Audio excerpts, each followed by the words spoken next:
हरे कृष्णा। प्रेम से बोलिए श्री अनंत विष्णु भगवान की जय। बोलिए श्री गणेश भगवान की जय। जय जय श्री राधे कृष्णा। श्री हरि विष्णु जी को सृष्टि का संचालक माना गया। वही भगवान श्री गणेश सभी देवी देवताओं में प्रथम पूज्य हैं। आज भाद्रपद मास के शुक्ल पक्ष की चतुर्थी तिथि है, जिसे अनंत चतुर्दशी के नाम से जाना जाता है। यह पवित्र दिन भगवान श्री हरि विष्णु और भगवान श्री गणेश को समर्पित होता है। आज के दिन भगवान विष्णु और भगवान गणेश जी की पूजा करने से तथा अनंत चतुर्दशी की व्रत कथा और श्री गणेश विसर्जन की कथा को सुनने से सभी मनोकामनाओं की पूर्ति होती है। धन संपत्ति, सुख संपदा और संतान की कामना की पूर्ति होती है। इसीलिए कहते हैं हरि अनंत, हरि कथा अनंत। तो आज मैं आपको सुनाने जा रही हूँ अनंत चतुर्दशी की बड़ी ही दुर्लभ कथा।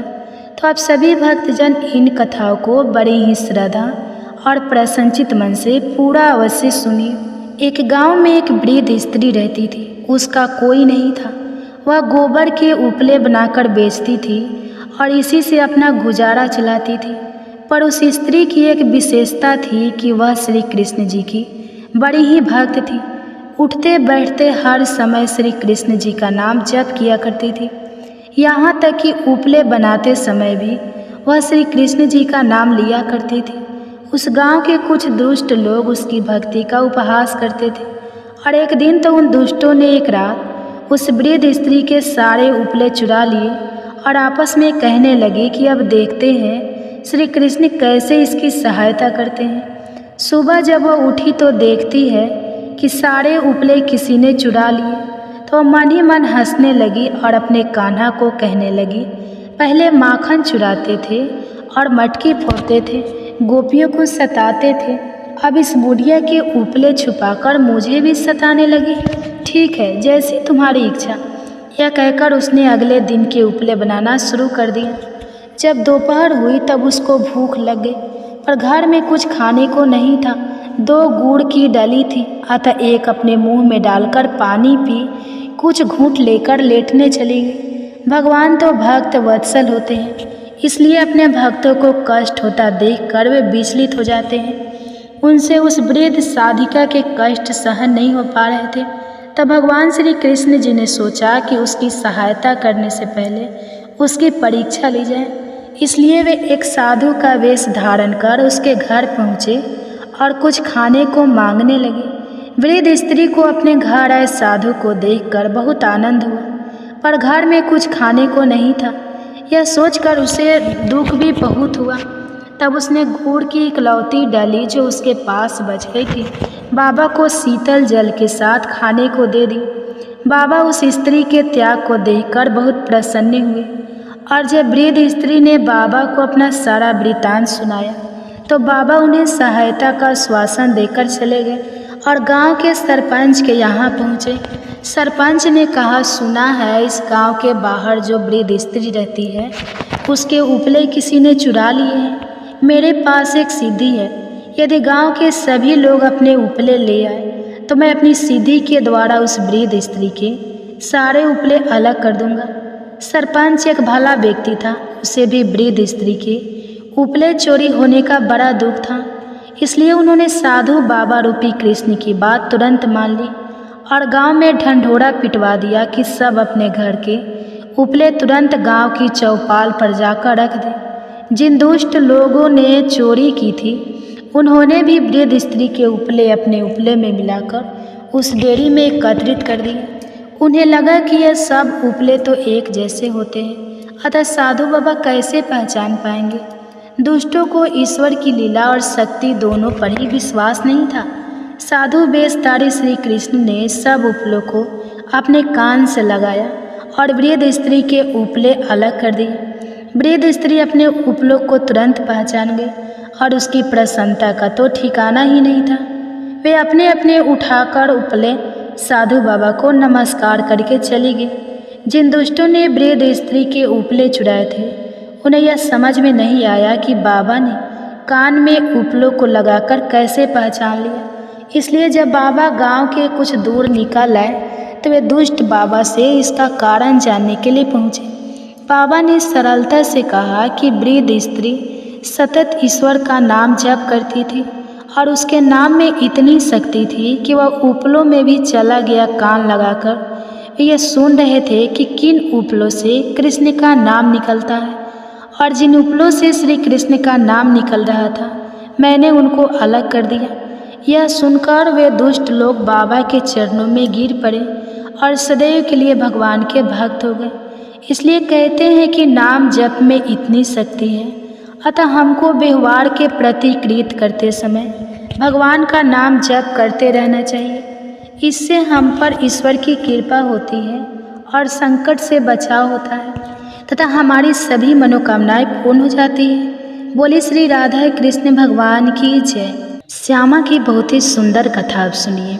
श्याम की एक बहुत सुंदर कथा सुनाते हैं। जिस समय स्वामी भगवान दास जी कटिया स्थान में भजन करते थे, उसी समय बरसाने में श्री जी के मंदिर के पास की पहाड़ी की चोटी पर मोरकुटी नाम की एक छोटी सी कुटिया में श्री कृष्ण दास जी के शिष्य और टंटिया स्थान के महंत श्री राधा प्रसाद जी के परम शिष्य श्री स्वामिनी शरण जी भजन करते थे।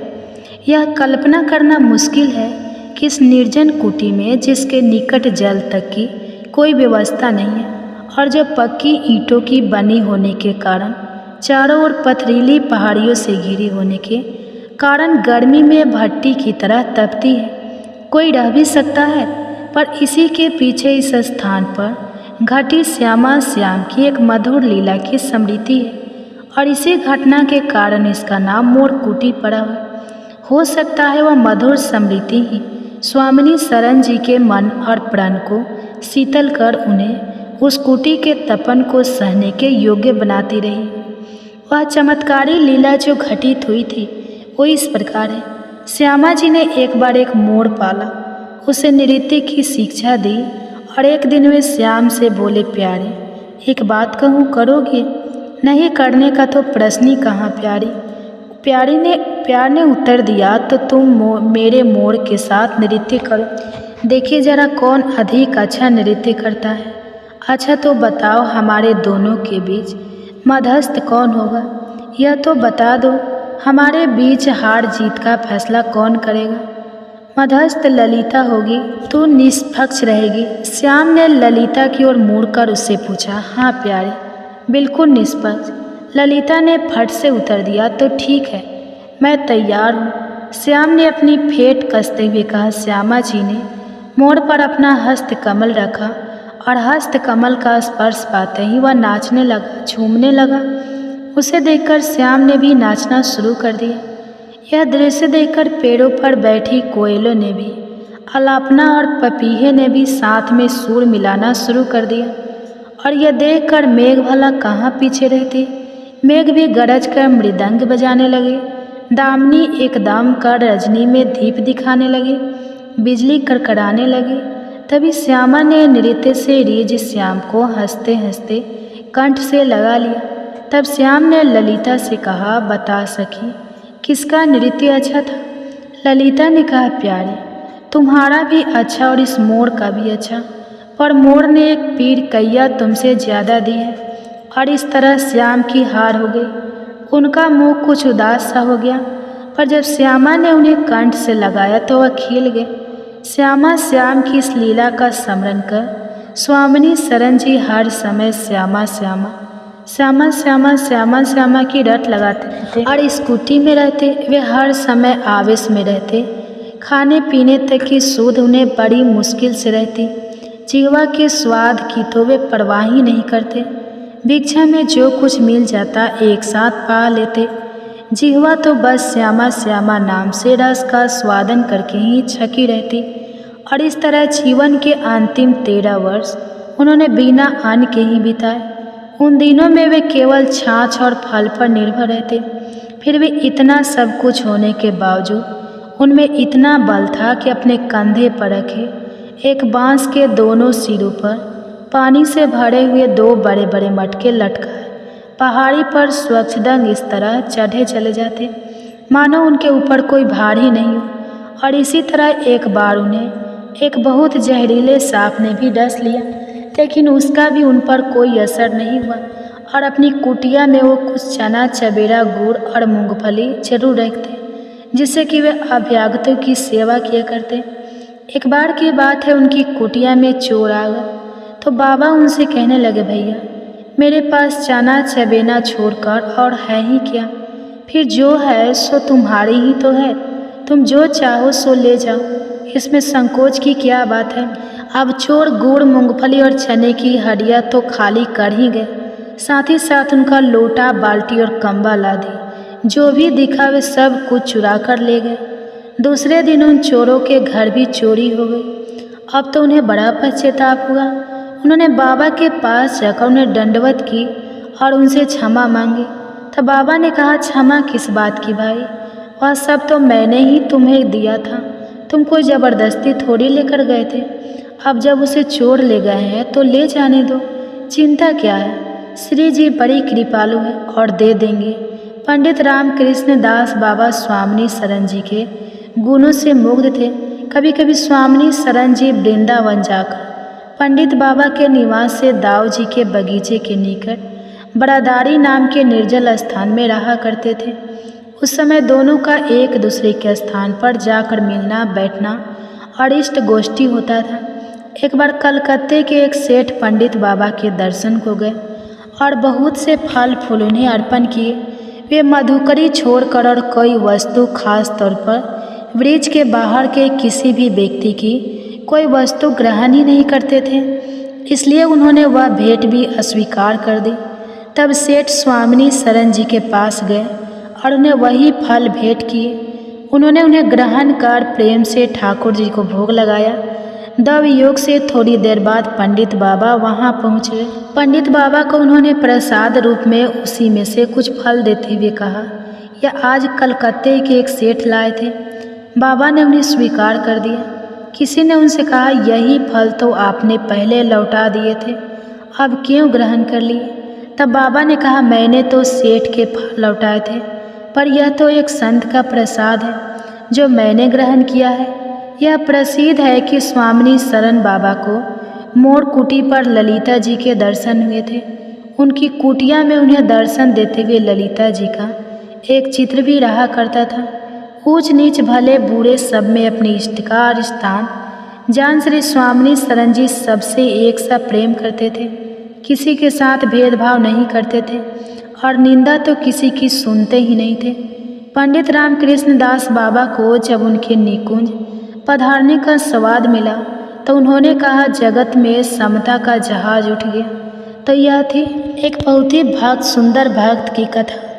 आप सुनिए आगे की कथा। आज से लगभग 400 वर्ष पहले दिल्ली में मरमेस्टी नाम का एक काले रंग का कुबड़ा और कमजोर दर्जी रहता था। शरीर से कुरूप होने के बाद भी वह हृदय से भगवान का बड़ा सच्चा भक्त था। उसकी पत्नी का नाम था बिमला। उसके एक बेटा और 2 बेटियां थीं। उसे अपनी पत्नी, अपनी संतान आदि से कोई मोह नहीं था। भगवान नाम में उसकी प्रीति तो अपार थी। कपड़े सिलते सिलते वह हमेशा नाम जप किया करता। भक्त होने के साथ साथ परमेष्टि अपने काम में बड़ा निपुण भी था। सिलाई के बारीक काम के लिए वो बहुत प्रसिद्ध था।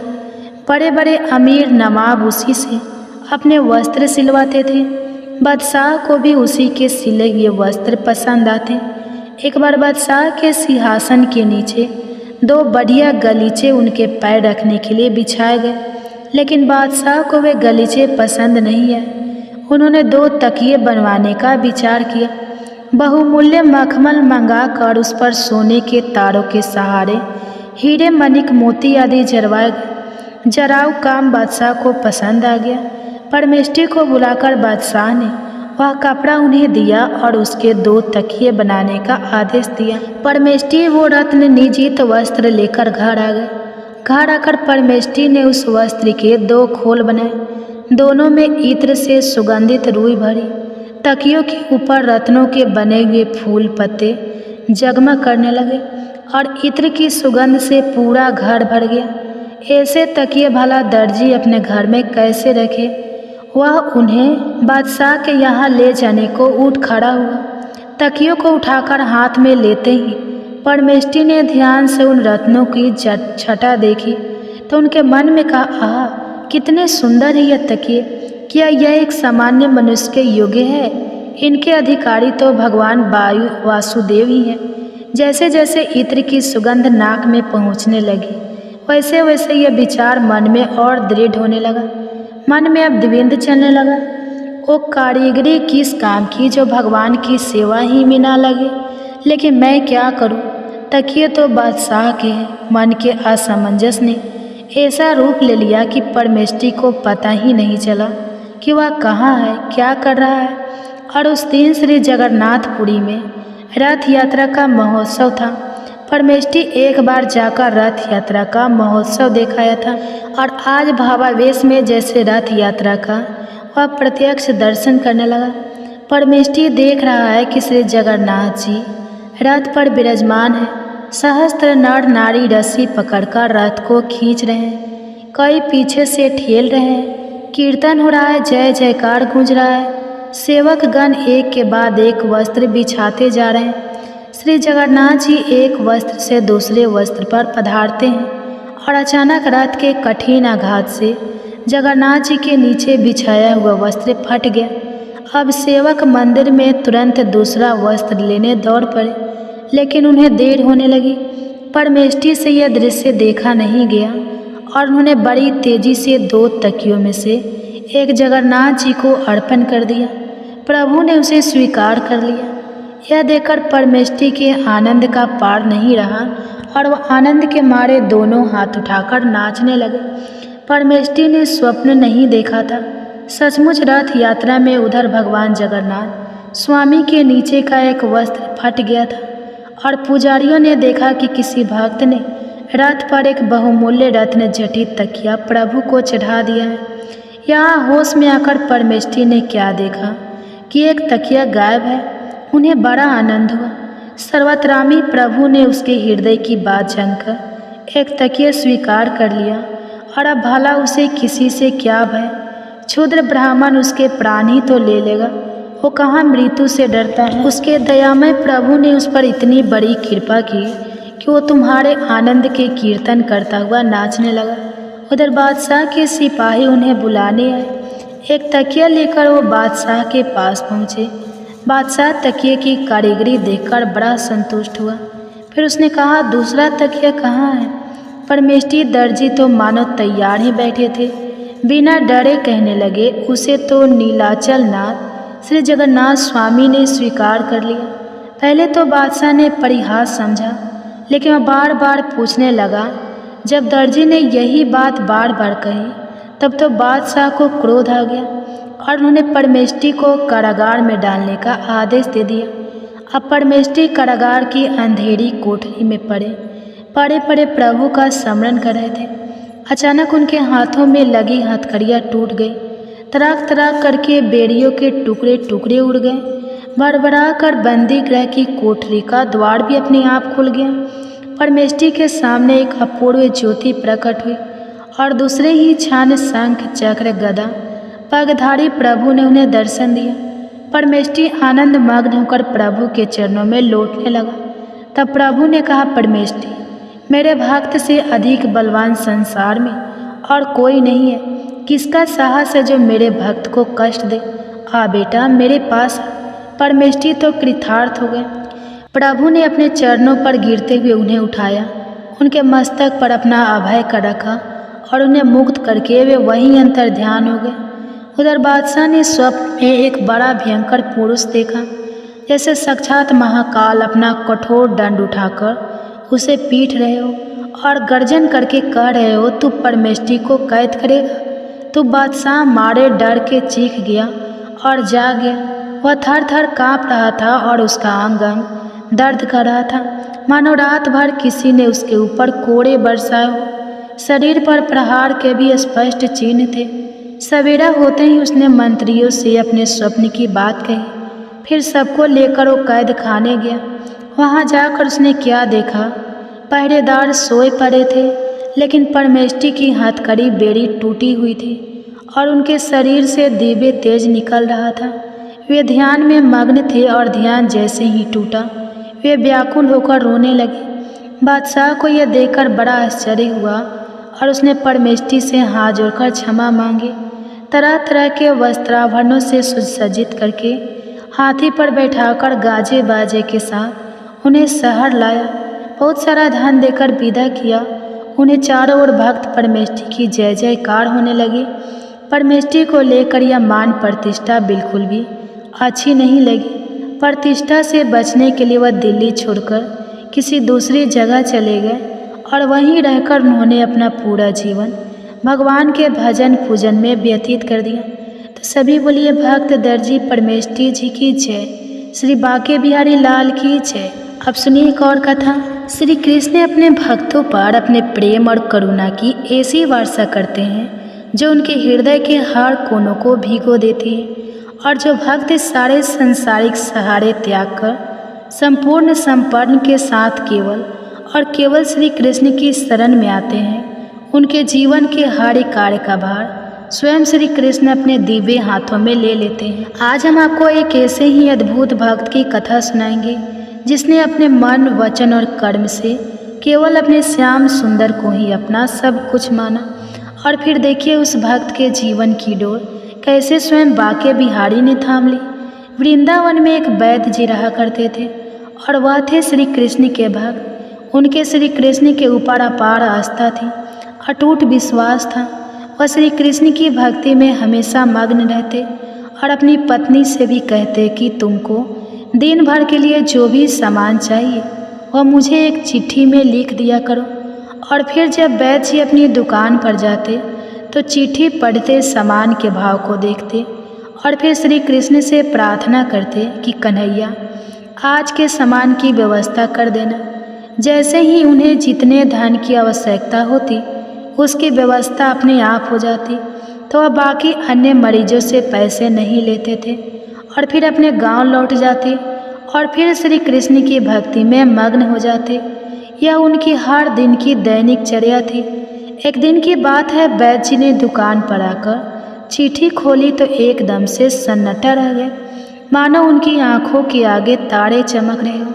लेकिन अगले ही क्षण श्री कृष्ण पर विश्वास कर स्वयं को संभाला। मन में सोचा, हे श्री कृष्ण, जैसे अब तक अपने व्यवस्था की है वैसे ही आज भी कर लेना। पत्नी ने तो राशन के सामान के नीचे लिखा था, बेटी के दहेज का सामान राशन के सामान के आगे तो उनके भाव लिख दिए गए थे, लेकिन दहेज के सामान के आगे लिखा था यह काम कन्हैया ही जाने। अब वैद्य जी मरीजों को उनकी बीमारी पूछ पूछ कर दवा दे रहे थे, उनकी बीमारी पूछ रहे थे। इतने में एक बड़ी सी कार आकर उनकी दुकान के आगे रुकी। उसमें से एक सज्जन गाड़ी में से निकले और उन्हें प्रणाम कर बेंच पर बैठ गए। अब बाकी के मरीज तो दवा लेकर चले गए। तब वैद्य जी ने उन सज्जन को बुलाया और कहा, आपको दवा लेनी है तो अपनी नाड़ी दिखानी पड़ेगी। लेकिन वो सज्जन हाथ जोड़कर विनम्रता से कहने लगे, वैद्य जी, लगता है आपने मुझे पहचाना नहीं।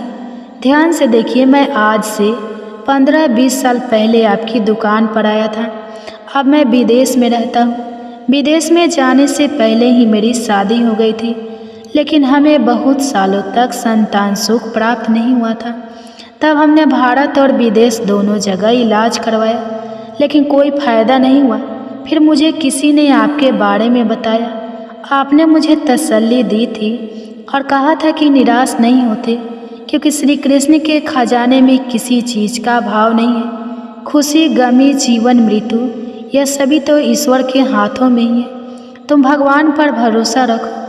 अगर कन्हैया की कृपा हुई तो तुमको संतान सुख भी अवश्य मिलेगा। तब वैद्य जी आपने मुझे दवाई की एक पुड़िया बना कर दी और उसे खाने की विधि भी बता दी। आपने उन पुड़ियों के लिफाफों पर श्री राधा कृष्णा का नाम लिखकर मुझे दिया था। वैद्य जी, क्या आपको अभी याद नहीं आया? जब दवा लेने के बाद मैंने आपसे दवा के पैसे पूछे थे तो आपने कहा था, अरे पैसे देने की ज़रूरत नहीं है। लेकिन जब मैंने पैसे देने के लिए जोर डाला तो आप कहने लगे कि मैंने तो आज का खाता बंद कर दिया है, अब मुझे किसी भी मरीज से पैसे नहीं चाहिए। तब उस समय मुझे यह बात समझ नहीं आई, तो आपने बताया कि मैंने अपने घर के खर्च के लिए जितनी रकम आज श्री कृष्ण से मांगी थी वह तो मुझे मिल चुकी है। अब आने वाले किसी भी मरीज से मैं एक पैसा भी नहीं ले सकता, क्योंकि यही मेरा नियम है। तब आपके विचार सुनकर वैद्य जी मैं बहुत प्रभावित हुआ और मैं आपको प्रणाम कर लौट गया। फिर घर जाकर मैंने अपनी पत्नी को सारी बात बताई, तो वह कहने लगी वो वैद्य जी जरूर कोई देवता पुरुष होंगे, उन पर विश्वास करो। और फिर उसने विश्वास करके वह दवाई खा ली। उसके बाद मेरे 3 बच्चे हुए। हम पति पत्नी विदेश में रहकर भी हर समय आपको धन्यवाद देते हैं। वैद्य जी, मैं तो पत्नी और बच्चों के साथ विदेश में ही रहता हूँ, लेकिन वृंदावन में यहाँ मेरी एक विधवा बहन रहती थी। मैं परिवार सहित अपनी भांजी की शादी के लिए वृंदावन आया हूँ। अपनी भांजी की शादी के दहेज का सारा सामान का खर्च मैंने ही उठाया है। दहेज का सारा सामान इकट्ठा हो चुका था, लेकिन अचानक बीमार होने के कारण मेरी भांजी की मृत्यु हो गई। और भांजी की मृत्यु के बाद मुझे ना जाने क्यों आपकी बिटिया का ख्याल आया, क्योंकि जब मैं आपसे दवाई लेने आया था तब आपकी बिटिया का जन्म हुआ था। तब मैंने आपकी बिटिया को देखा था, मुझे लगा अब तो वह भी विवाह के योग्य हो गई होगी।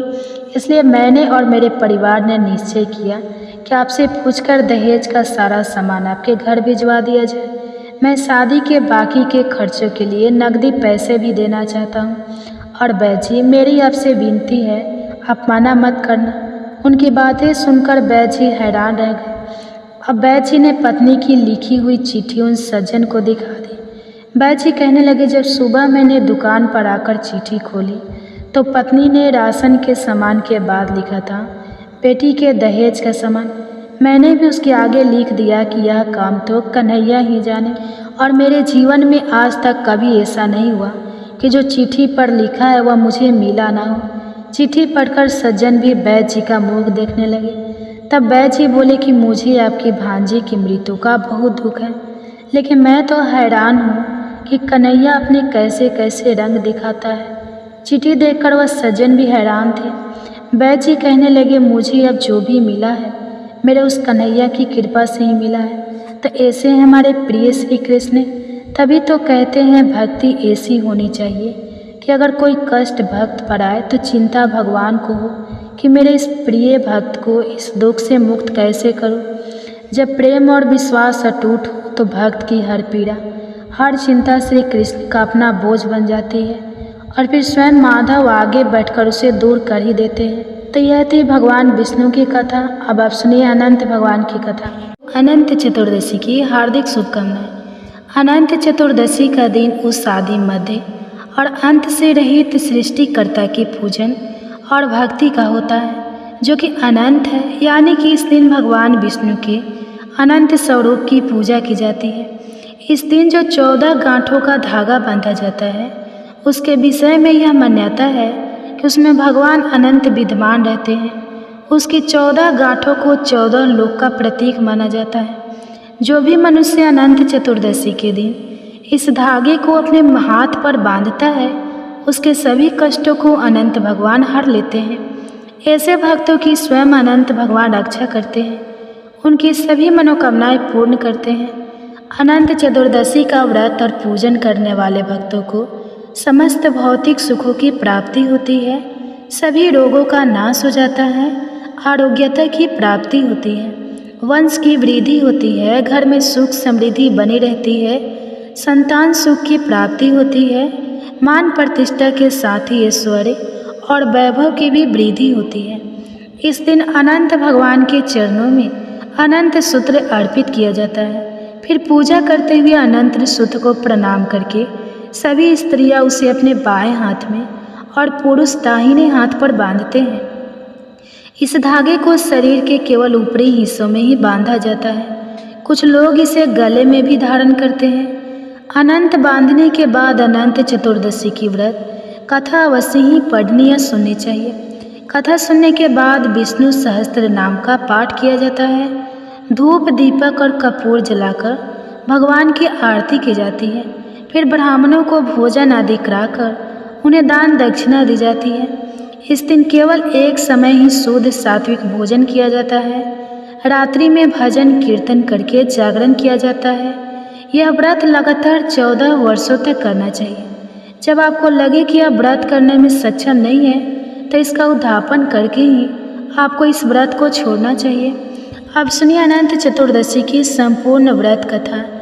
एक बार नैमिषारण्य तीर्थ में पुराणों के जानने वाले श्री सूत जी महाराज अपने शिष्यों और अन्य ऋषि मुनियों को श्रीमद् भागवत की कथा सुनाते हुए बोले, हे ऋषियों, जरासंध की मृत्यु के बाद महाराज युधिष्ठिर ने विशाल राजस योग का आयोजन किया।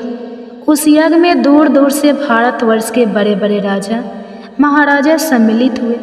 पांडवों द्वारा बसाया गया नगर इंद्रप्रस्थ बड़ा ही सुंदर था। उसका वैभव और अथापस्थ देखते ही बनता था। पांडव के लिए असुर के शिल्पी पर दानव ने बहुत ही सुंदर भवन का निर्माण किया। उसमें ऐसी कई विशेषताएं थी जो उस भवन को देखने वालों को भ्रम में डाल देती थी। उसमें जहाँ जहाँ पर अग्नि प्रज्वलित होती थी वहाँ सब कुछ सामान्य होता। जहाँ जल होता वहाँ स्थल होने का आभास होता और जहाँ स्थल होता वहाँ जल होने का भ्रम होता।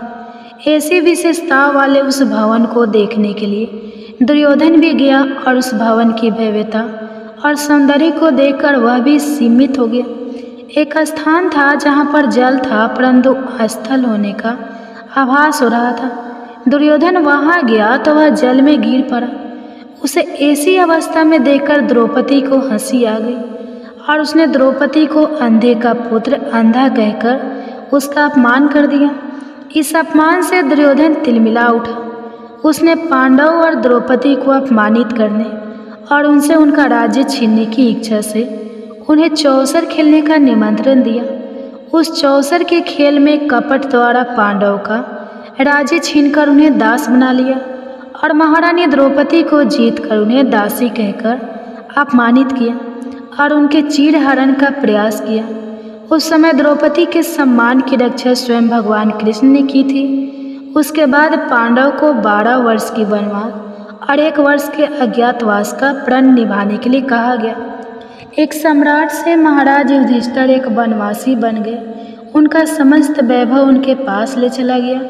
वह अपने भाइयों और अपनी पत्नी रानी द्रौपदी के साथ वन में रहने के लिए विवश हो गए। एक बार जब भगवान श्री कृष्ण उनसे भेंट करने के लिए आए तब उन्होंने दुखी होकर उनसे अपने मन का सारा हाल कह दिया और उनसे उपाय पूछा कि हे मधुसूदन, कैसे उनकी परेशानियों का नाश हो सकता है। ऐसा कौन सा व्रत या पूजन है जिसे करने से उन्हें उनका खोया हुआ मान सम्मान और राज्य प्राप्त हो सकता है। तब भगवान श्री कृष्ण ने उन्हें अनंत चतुर्दशी के व्रत का विधान सुनाया। भगवान कृष्ण कहने लगे कि हे धर्मराज, अनंत भगवान का व्रत और पूजन करने से आपकी समस्त परेशानियों और दुखों का नाश हो जाएगा और जो कुछ भी आपने खोया है वह पुनः आपको प्राप्त हो जाएगा। आपकी सभी मनोकामनाएं भी पूर्ण होंगी। ऐसा कहकर भगवान श्री कृष्ण ने उन्हें अनंत चतुर्दशी के व्रत की विधि बताकर उसकी कथा सुनाई। कथा के अनुसार अति प्राचीन काल में सतयुग के समय में एक ब्राह्मण हुआ करता था। उसका नाम था सुमंत। उसका विवाह विशिष्ट गोत्र में उत्पन्न हुआ भृंगु ऋषि की सुंदर कन्या से हुआ और विवाह के बाद उनके उत्तम गुणों वाली कन्या का जन्म हुआ जिसका नाम उन्होंने सुशीला रखा। सुशीला की अल्पायु में ही उसकी माँ का स्वर्गवास हो गया। तब उसके पिता सुमंत का दूसरा विवाह कर्कशा नाम की कन्या से हो गया। कर्कशा अपने स्वभाव से के अनुसार ही बहुत दुष्ट और कर्कश थी।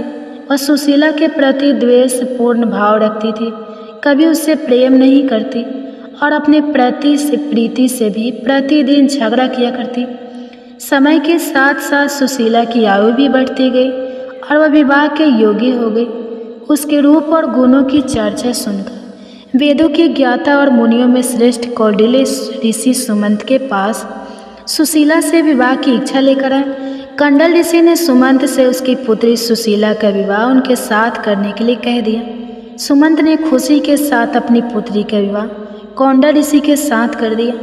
अपनी पुत्री को विदा करते समय उसे कुछ देने की इच्छा से सुमंत अपनी पत्नी कर्कशा से कहने लगा तो उसने घर के सारे पुराने सामान और बरात के खाने के लिए रास्ते के भोजन के लिए रात का बचा हुआ भोजन बांध दिया। यह सब सुशीला ने देख लिया। यह देखकर उसे बहुत दुख हुआ।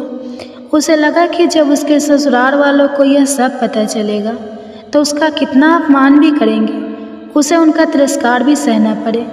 यह सोचकर उसके मन में आत्महत्या का विचार आया। जब मार्ग में एक नदी के किनारे रुके तो सुशीला नदी में डूबकर आत्महत्या के विचार से वहां पहुंच गई। वह जब वहां पहुंची तो उसने देखा कि नदी के किनारे बहुत सी स्त्रियां कोई पूजन कर रही है। सुशीला ने उन स्त्रियों से पूछा कि आप लोग ये क्या कर रही हो। तब उन्होंने बताया कि आज अनंत चतुर्दशी है और हम सब अनंत भगवान का व्रत और पूजन कर रहे हैं। इस पूजन को करने से सभी मनोकामनाएं पूर्ण हो जाती हैं। तब सुशीला ने उनसे अनंत चतुर्दशी के व्रत और पूजन की विधि पूछी। तब एक स्त्री ने उसे बताया कि हे सुशीला, ये अनंत चतुर्दशी का व्रत है और इसमें भगवान विष्णु के अनंत स्वरूप का पूजन किया जाता है।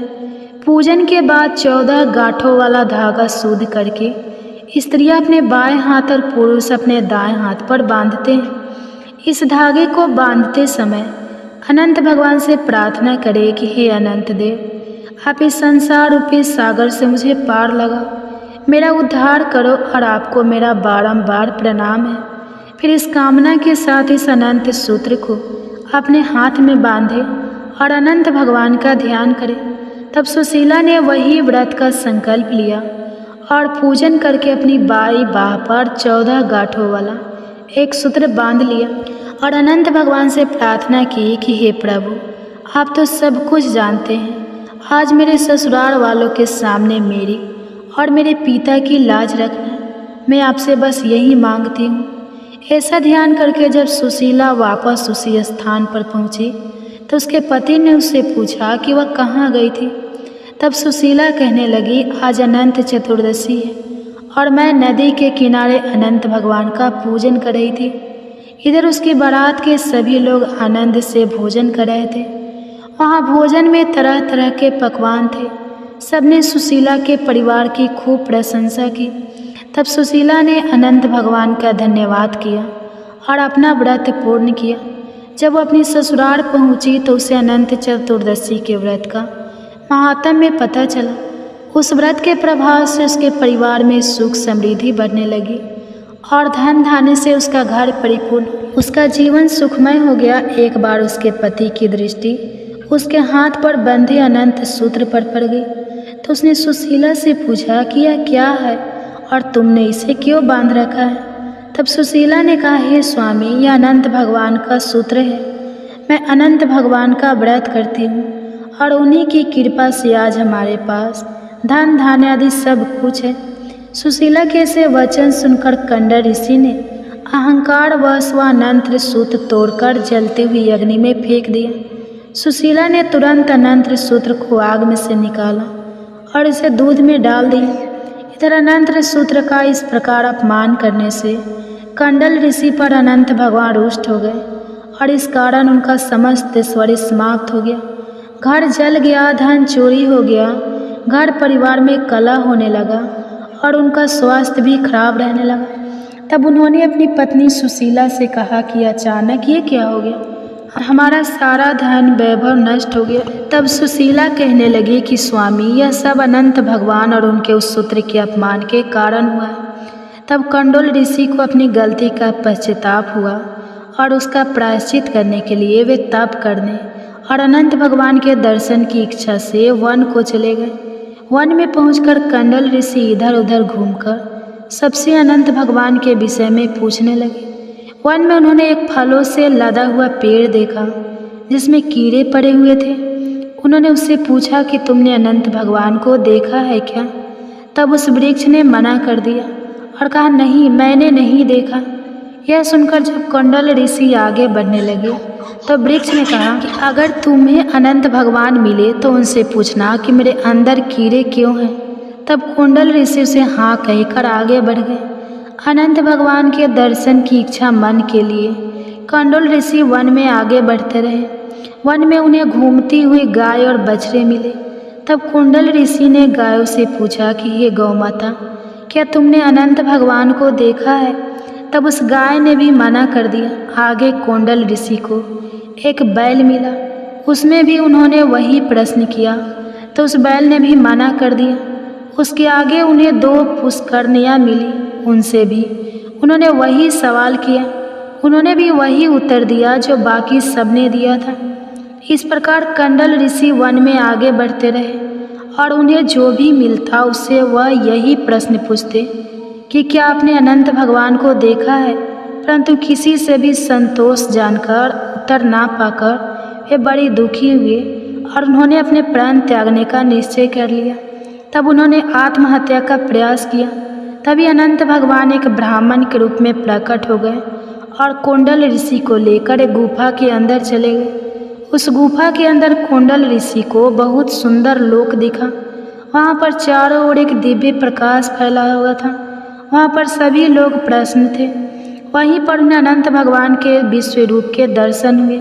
एक दिव्य सिंहासन पर अनंत भगवान शंख चक्र गदा पग लिए गरुड़ के साथ विद्यमान थे। भगवान के विराट रूप को देखकर कोंडल ऋषि ने उनकी स्तुति की और अपनी गलतियों के लिए उनसे क्षमा मांगी।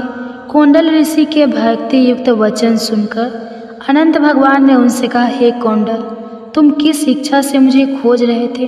तुम भय मुक्त होकर मुझसे अपने मन की बात कहो। तब कोंडल ऋषि कहने लगे, हे प्रभु, मैंने अज्ञान और अहंकार के कारण आपका बहुत अपमान किया और आपके अनंत सूत्र को भी अग्नि में फेंक दिया, जिसके कारण मेरी सारी संपत्ति नष्ट हो गई।